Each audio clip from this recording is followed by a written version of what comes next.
Muito se fala sobre a importância na natação infantil. Você sabe por quê?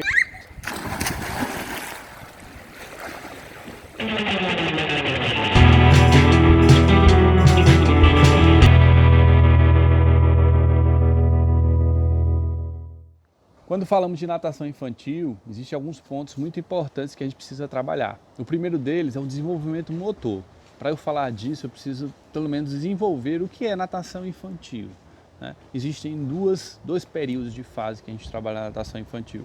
A gente chama natação para bebês, de 6 a 8 meses a 3 anos, onde a criança está ali aprendendo a andar, aprendendo a se deslocar. E a natação infantil, onde a criança já tem uma habilidade, que é de 3 a 5 anos. Então o seu filho já tem habilidades de caminhar, está começando a aprender a correr, a saltar. Então a natação tem um fator importantíssimo nesse desenvolvimento infantil. A gente chama de leque de opções. Quanto mais você aumenta o leque de possibilidades motoras, de atividades e de realizações em ambientes diferentes, mais habilidade seu filho vai adquirir. Existem janelas que precisam ser trabalhadas nessas fases da criança.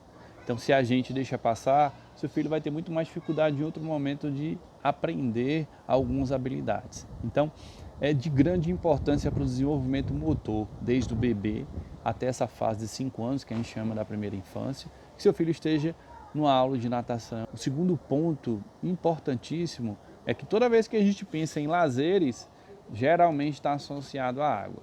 Então, você vai ter uma piscina, vai ter mar, vai ter rio, vai ter cachoeira.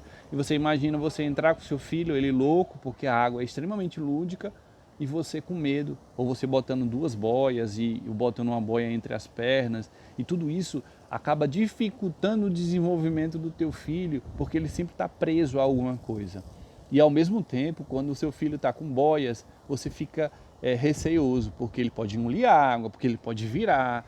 E isso é o que a natação infantil também trabalha, essa autonomia da criança no meio aquático. Então, eu tenho crianças de 2, 3 anos, 4 anos que conseguem se deslocar na água, se caírem em um ambiente ou num local fundo, conseguem sair e nadar.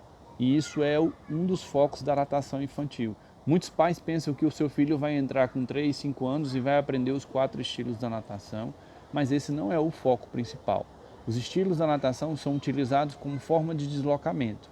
E aí a gente toca no terceiro ponto da ludicidade, ou seja, toda a aula tem que estar envolvida no meio lúdico, ou seja, a água já é esse primeiro meio lúdico, mas a gente tem que sempre inserir brincadeiras, tá? Trabalhando a ludicidade, trabalhando jogos, trabalhando historinhas, para que a criança não perceba que aquilo ali pode ser chato e sim prazeroso. A aula de natação infantil, do início ao fim, tem que ser prazerosa para a criança. E a partir disso você consegue desenvolver as habilidades de mergulhar, de bater perna, de nadar, de utilizar o braço como deslocamento e a natação de uma forma geral. Então, quando você pensar em natação, lembre que é imprescindível para o seu filho ele estar fazendo o quanto mais cedo. Isso vai te gerar autonomia, isso vai ajudar no desenvolvimento motor dele. Então, esses são os principais pontos que a gente pensa em natação infantil. Então, se você ainda está esperando para colocar o seu filho, coloque o quanto antes. Quanto mais rápido você inserir, seu filho só tem vantagens com a natação infantil, certo? E a segurança que você tem quando você for para um local onde você tem um meio aquático aí, como prática lúdica ou de lazer, tá bom? Espero que eu tenha ajudado, essa é a dica de hoje.